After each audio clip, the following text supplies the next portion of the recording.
Okay, so today we will discuss one of two quadrilaterals that is not a parallelogram that we study, and that is a kite. A kite is a quadrilateral with exactly two pairs of congruent consecutive sides. What does consecutive mean? Yes? Adjacent. Next to each other. Yeah, one right after the other. What does adjacent mean then? Adjacent means next to. Okay. We talk about adjacent angles, we don't talk about adjacent sides. So we don't use that word? No. Okay. But it's like adjacent angles. What's an adjacent angle? Well, an adjacent angle is nothing. It takes two to be adjacent. What's two adjacent angles? Adjacent angles are two angles that have a common side but no common interior points. So it's like a supplementary thing? Not necessarily. They don't have to add up to anything in particular. They're just next to each other. Like same side interior angles? No. Oh, man. Did You we guys- learn this in 7th grade? You learned it in this class this year. What? At the beginning. I do not remember that. At the very beginning. Oh, I do remember this now. But they're all behind me. That's cool. Angle 1 and angle 2 are adjacent to one another. Am I adjacent to Jackson? No, you're not close enough. Good. Oh my goodness. All right. So, what are some properties that a kite has? Well, there are three of them outside of the definition. One of them is that exactly one pair of opposite angles are congruent. Not the ones that are formed by the congruent sides, but the other pair of angles will be congruent. So here, angle R and angle T are congruent, but angle Q and angle S will not be congruent to one another. Why are you making that face? Because you said the angles that are formed by the two congruent sides, and all the angles are formed. No, you didn't listen very well. I'll say it again. The angles that are formed by the two non-congruent sides are going to be congruent to each other. The angles formed by the congruent sides will not be congruent to each other. Okay? And part of the reason is if both pair of opposite angles were congruent, well, then this would be a parallelogram and it wouldn't be a kite at all. A kite is not a parallelogram, ever. Is a parallelogram a kite? Never. Oh. The two are mutually exclusive. Would that be a true or false question? Unlikely. So our last unit was on parallelograms, and this unit's on kites. This unit is on angles of polygons and quadrilaterals that are not parallelograms, or just called non-parallelograms. Okay? So it'll be kites, and then tomorrow we'll start talking about trapezoids. Are those trapezoids are kind of Sometimes. They can- That's an example of a They can trapezoid. be not like that? Yes, they can be not like that. How many sides does a trapezoid have? 4. Okay. Oh. I didn't know that. That's a trapezoid. Can a trapezoid be a kite? No. Okay. Wait, they used to tell us something in elementary school about trapezoids. It was the kid would go up and get trapped. Do y'all remember that? Or is that just? Oh, it's like a door. It's like a trap door. The kid gets trapped. Okay, yeah. Kid getting trapped. All right, so moving on. Another thing that's true about kites, and it's pretty obvious if you just draw them in, the diagonals are perpendicular. That's a pretty easy one. They look like they're perpendicular. And if you've ever made one of the old-fashioned kites or put one together where they have the sticks in the middle, they're perpendicular to one another. Okay? The last thing is that one of the diagonal bisects the two non-congruent angles and the other diagonal. So what that means is that this diagonal from B to D bisects the whole angle at B and the whole angle at D, and it bisects the other diagonal. It bisects AC. It doesn't work the other way. AC does not bisect the whole angle at A or the whole angle at C, and it certainly doesn't bisect segment BD. Most of these properties actually are so easy if you just look at them. You're like, okay, what does it look like? So, let's do some problems. So here we have Kite KYRA, named for my lovely daughter who got married yesterday. Oh, really? Congratulations. Yeah. Thank you. She's the one with the curly hair. Did you cry? She is. I did not. She got married on a really good day. It was really pretty yesterday. It was nice yesterday. I know, right? It's a great day. I don't think I went outside yesterday. All right, so You were outside yesterday. KY and YR are both 20.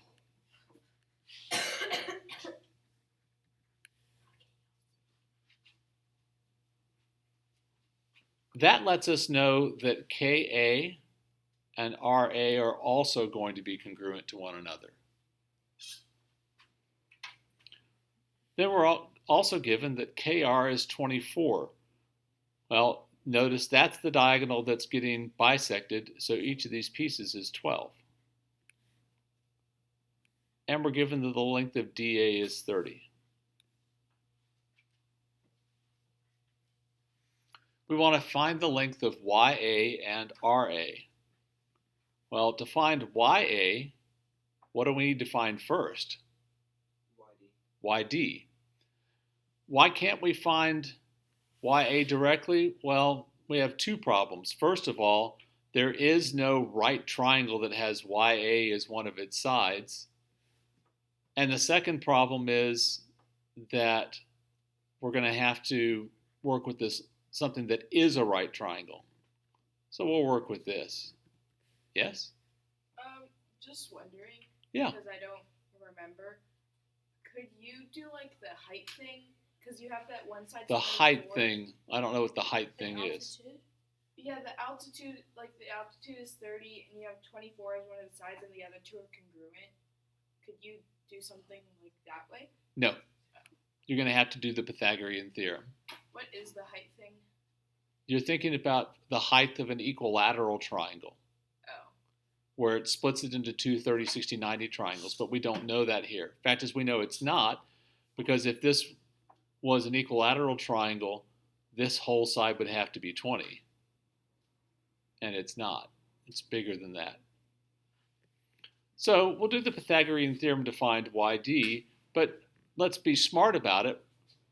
What's the largest common divisor for both 12 and 20? 4. 4. This is 4 times 5, and this is 4 times 3. It's a 3, 4, 5. It's a 3, 4, 5, so this will be 4 times 4 is 16. So YA is 16 plus 30 is 46.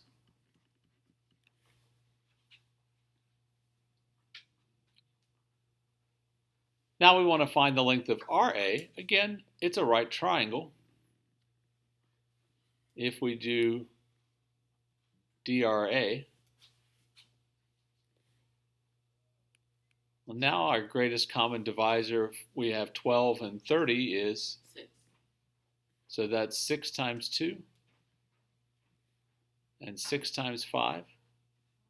So this is going to be 6 times something. So we'll do 2 squared plus 5 squared is equal to x squared. So x is the square root of 29. So this is 6 square roots of 29. And 29 is a prime number, so we can't simplify that any further.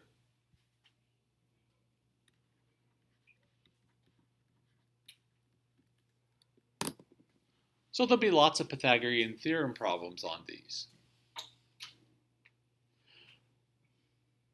Notice if we had done this, let me just give you a for instance. Let's say that this hadn't turned out to be a nice whole number. Let's say this had turned out to be, 3 square roots of 5. Then when you add that to 30, You can't do anything with it. You just leave it like that. Just like we did for the perimeter problems we did earlier this year. Yes? Are we gonna ever use calculators this year? Are we going to use calculators? Yes, when we get to trig. Get to what? Trigonometry. When is that? So we have this unit. The next one is similarity, and the one after that is trigonometry. What That is just sounds trigonometry? It sounds hard, but almost everyone goes, other than the word problems, it's one of the easiest units of the whole year. Yay! We should do it now then. What is trigonometry? Trigonometry is using ratios in right triangles. And not just 30, 60, 90, and 45, 45, 90. It can be any right triangle. What's a ratio? Isn't it like the 2.3 thing? That is a ratio, but Oh, like- 5 over 7 is also a ratio. Like 12 students to one teacher? Yeah, that's a ratio. How do you use that in a triangle? Well, you'll see when we get there. Okay. All right. So, given kite Jame, it's for James, my son, who's getting married August 27th. Wow. That was impressive that you remembered that. I don't remember my mom's birthday. Isn't your mom's birthday in like June or July? Really? It's in July. So AM is 18 and EM is also 18. So again, I immediately know that JA and JE are congruent to each other as well. You probably would have guessed that just by looking at the picture, but it's nice to know that. SM has a length of 12. And the measure of angle EJA, which is this whole angle, is 60. And JEM, this whole angle, is 140 degrees. Find all segments and angles. Okay. Well, let's start with the angles. We know that these are all right angles in the middle, yes? Uh-huh. Mm-hmm. And if the whole angle at J is 60, Both of them are 30, which means that the other remaining angle is 60. So it's a 30, 60, 90 triangle. exactly. Does it look like it? No. No.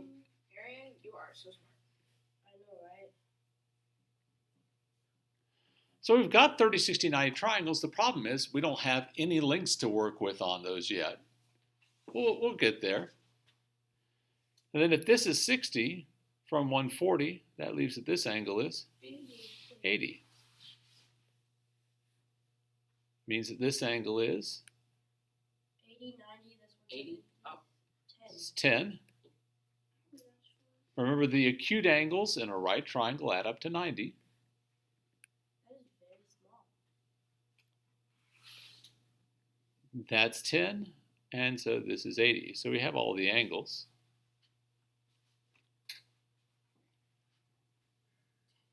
Now we should be able to find the sides. The only right triangle where I know two of the sides is triangle SAM or SEM. Doesn't matter, they're exactly the same. Notice that this is 6 times 3 and 6 times 2. So this is going to be 6 times something. See, I'll do 2 squared plus x squared is equal to 3 squared. X is the square root of 5.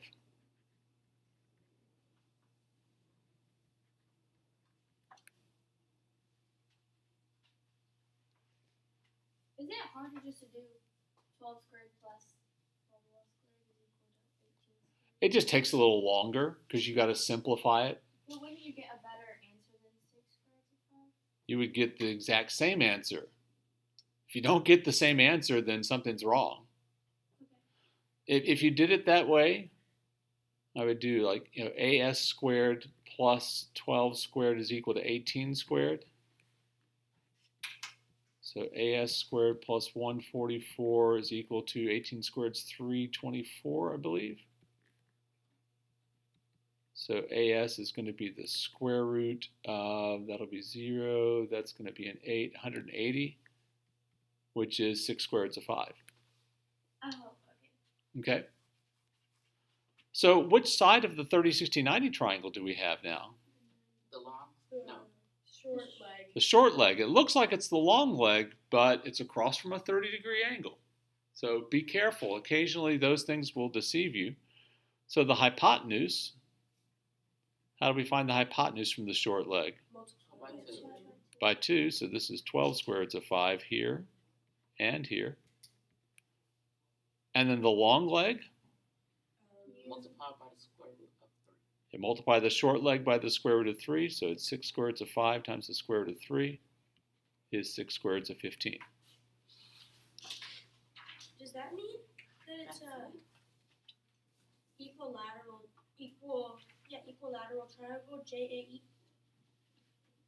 Yes, because all the sides are 12 square roots of 5. Okay. Which makes sense because that angle is 60, this angle is 60, this angle is 60. So it does work. All right. I have a worksheet for you. Yes, yes, yes.